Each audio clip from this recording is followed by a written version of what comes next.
What's up, dudes? Frostie here with another Magic the Gathering Arena deck tech, this time tackling the much requested green-black SAPROLINGS deck.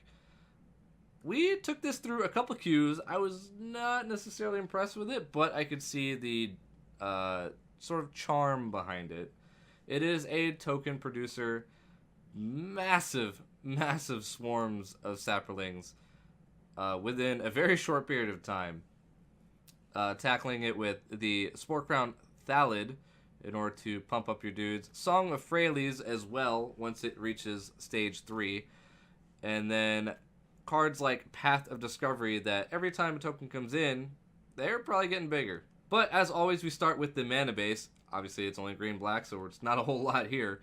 6 swamps, 6 forests, 4 foul orchards, 4 woodland cemeteries, and 4 evolving wilds. I would not fault you for cutting evolving wilds and just playing more basics. You definitely do not want to be slow coming out of the gates, but there's not a whole lot to do on turn 1, so that's why we were playing the 4 evolving wilds there in order to fix our mana. Going into the removal suite, 3x Fungal Infection, a card I am not impressed with, and a card we will more than likely be cutting, playing some sort of mixture of Moment of Craving or Cast Downs. The -1/-1 just doesn't do anything. Like, it's good against mono red, but past that and killing like a Llanowar elf, I just don't agree with. I would much rather a hard removal spell for something that's just sort of stonewalling us. There are many times we've run into just a 2/2 or a 3/3 that we can't really get past, and Fungal Infection just hasn't done a whole lot for us. Vicious Offering, on the other hand, has been absolutely phenomenal. -2/-2 or -5/-5 for just sacrificing a creature has just been fantastic. Being able to kill gods, no problem. Get past giant walls like Lyra. Great removal spell there. And that's pretty much it for the removal. I guess you can count Vraska as a removal spell, but she's more of just a, hey, look at me. I can either win the game by myself or attract a lot of removal spells myself. There was a card that was mentioned to us that we did not play, and I believe it was the Exile. Let me see here. It's like Exile a Creature, Fungal Plots. There it is. So this was a card that was recommended to us and we did not play. After seeing it in play on the other side of the field, I would highly recommend to find some place in here for Fungal Plots. It is extremely good, great against the Embalm deck. Great against Scarab God himself, so that your guys don't get turned against you. And the just sacrificing 2 saplings that you don't really care about, just to sort of refill your hand. It was really good seeing it play on the other side, and I would definitely recommend finding some place in here for it. But let's move on to our creatures. 4x Spore Crown Thalids. The Lord, must have, must need. Great in multiples as well. Sorry, we didn't go over Sapling. We didn't go actually over the spells, but we can go over those in a little bit. We'll just go over the creatures right now. Yavimaya Shepherd. Sorry. Sapherd. Why did it just call him Shepherd? Anyway, Sapherd. Just a token producer himself. 3 mana, makes 3 power dudes. Really good. Slimefoot has been fantastic. Great way to sort of just throw creatures at opponents who have sort of brickwalled you. You always get the damage in, even if they block it, and being able to just dump mana into him to create armies has been really, really good. The fact that he's a 2/3 as well requires at least an Abrade or a Lightning Strike from the red decks to deal with him, and he brickwalls pretty well. Thalid Omnivore, I am not impressed with at all.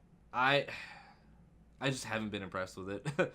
I can see the potential in it, and I see why it's played, but never has a situation occurred where I'm like, yeah, let me make this 4 mana 3/3 that I have to sack my board in order to pump it.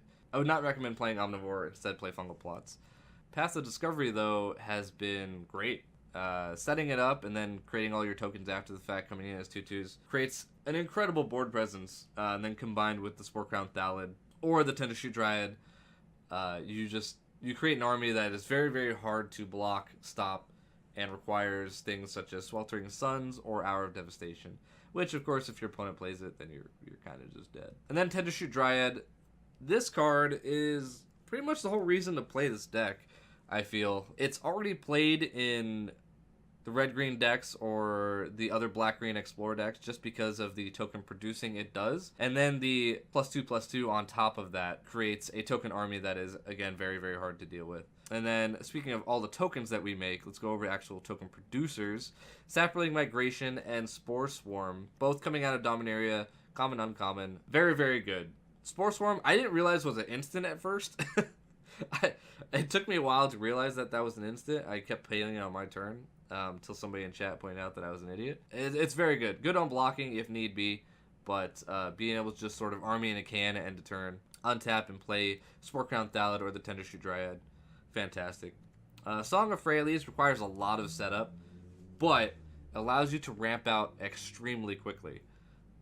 If you've played a couple Saproling Migrations or a Yavimaya Shepherd or a Thallid, you know, being able to Song of Freyalise, tap down, here's a couple more tokens, you have 2 turns until you're essentially dead. And the fact that they gain Vigilance, Trample, and Indestructible on that turn as well means you can just sort of slam through with the Tendershoot Dryad, or an Omnivore, I guess, if you're still playing Omnivore.